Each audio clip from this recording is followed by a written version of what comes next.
Hi friends, இன்றைக்கி வந்துட்டு என்ன வீடியோ பார்க்க போகிறோம்? நைட்டு டின்னர் விலாக் தான் பார்க்க போகிறோம். வாங்க வீடியோக்குள்ளே போகலாம். என்னோடய வீடியோ தான் ஃபஸ்ட் டைம் பார்க்கணும், சப்ஸ்கிரைப் பண்ணுங்கள், லைக் பண்ணுங்கள், கமெண்ட் பண்ணுங்கள். இப்போ வந்துட்டு சிக்கன் வீட்டுக்கார் வாங்கிட்டு வந்தார், சாயங்காலம் தான் வாங்கிட்டு வந்தார். அதையெல்லாம் கழுகி நல்லா க்ளீன் பண்ணி மட்டும் இப்போ சில்லிக்கு பரட்டி வச்சுக்கலாம். இஞ்சி பூண்டு பேஸ்ட்டு, அதுக்கப்புறம் chicken masala, JP chilli chicken masala இதெல்லாம் சேர்த்து நல்லா பரட்டி வச்சு லைட்டாக உப்பு போட்டு பரட்டி வச்சுக்கலாம். அதுக்கப்புறம் கிரேவி வைக்கிறதுக்கு வந்து வெங்காயம் தக்காளி எல்லாம் அறுத்துக்கலாம். இப்போ நான் பெரிய வெங்காயம் அதே மாதிரி கட் பண்ணி எடுத்து வச்சுக்கிறேன். இப்போ அதெல்லாம் கட் பண்ணி எடுத்து வச்சாச்சு. இப்போ ஆயில் ஊற்றிக்கலாம். குக்கர் வச்சுட்டேன். இப்போ ஆனியன் சேர்த்திக்கலாம்.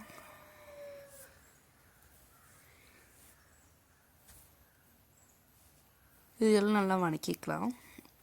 இப்போ இதெல்லாம் நல்லா வணங்கி வரக்கும் நம்ம சப்பாத்தி மாவு பசியில் தெரிய மட்டும் ஒரு தட்டில் வந்துட்டு மாவு கட்டிக்கிறேன். இதேமாரி கை வச்சு நல்லா பிசைஞ்சு எடுத்து வச்சுக்கலாம்.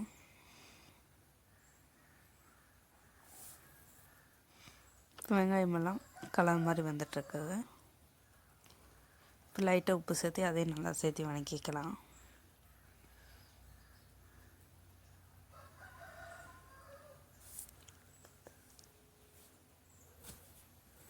இப்போ இதெல்லாம் நல்லா வணங்கி வந்ததுக்கப்புறம் தக்காளி சேர்த்து அதையும் வணக்கிக்கலாம். இப்போ வந்து பொடியில் சேர்த்துக்க மஞ்சள் பொடி, மிளகாய் பொடி, மல்லிப்பொடி எல்லாம் சேர்த்திக்கலாம். அதுக்கப்புறம் சிக்கன் மசாலா சேர்த்திக்கிறேன். நான் சிக்கன் கிரேவிக்கு வந்து போட்டு மசாலா அரைச்சி வச்சுருக்கிறேன். இஞ்சி பூண்டு சின்ன வெங்காயம் அதுக்கப்புறம் மசாலாலாம் அதிலே போட்டு அரைச்சி வச்சுருக்கிறேன். அதையும் இதில் சேர்த்திக்கலாம்.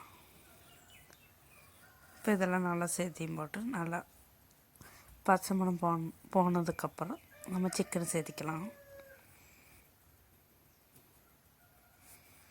இதேமாரி சிக்கன் இருக்கிற எல்லா சிக்கனும் சேர்த்தியும் போட்டு நல்லா கிளறையும் போட்டு தேவையான அளவு உப்பு சேர்த்தியும் போட்டு குக்கரில் மூடி போட்டு வேக வச்சுக்கலாம். லைட்டாக தண்ணி விட்டுக்கணும். நான் ஒரு விசில் வச்சு எடுத்துக்கிறேன்.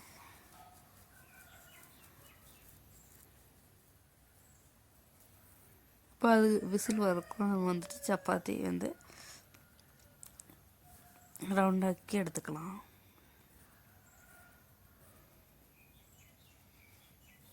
இப்போ பாக்கி இருக்கிற எல்லா சப்பாத்தியும் இதே மாதிரி ரெடி பண்ணி பிளேட்டில் மாற்றி வச்சுக்கலாம். நான் தோசைக்கல் அடுப்பில் வச்சுருக்கிறேன். இப்போ தோசைக்கல் நல்லா காய்ஞ்சதுக்கப்புறம் நம்ம சப்பாத்தி போட்டு எடுத்துக்கலாம்.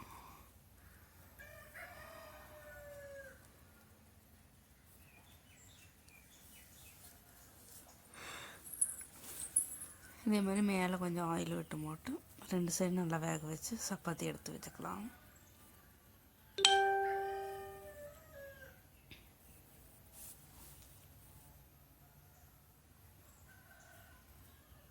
சப்பாத்தியெல்லாம் எடுத்து வச்சு அதுக்கப்புறம் சில்லி வறுக்கிறதுக்கு வந்து மட்டும் வடைச்சட்டி அடுப்பில் வச்சுட்டு அதில் ஆயில் ஊற்றிக்கலாம். ஆயில் நல்லா காஞ்சதுக்கப்புறம் நம்ம பரட்டி வச்சுக்கிற சில்லி எடுத்து ஒன்று அதில் சேர்த்திக்கலாம்.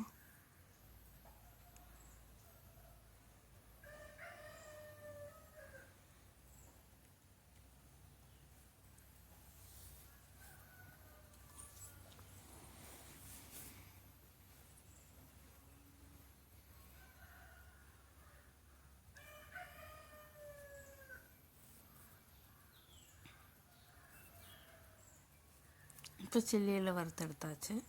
அதுக்கப்புறம் நைட்டு வந்துட்டு டின்னருக்கு சப்பாத்தி, அதுக்கப்புறம் சிக்கன் கிரேவி, சில்லி வச்சு போட்டு இன்றைக்கி டின்னர் முடிச்சிட்டோம். இந்த வீடியோ பிடிச்ச லைக் பண்ணுங்கள். அடுத்த வீடியோவில் பார்க்கலாம். பாய்.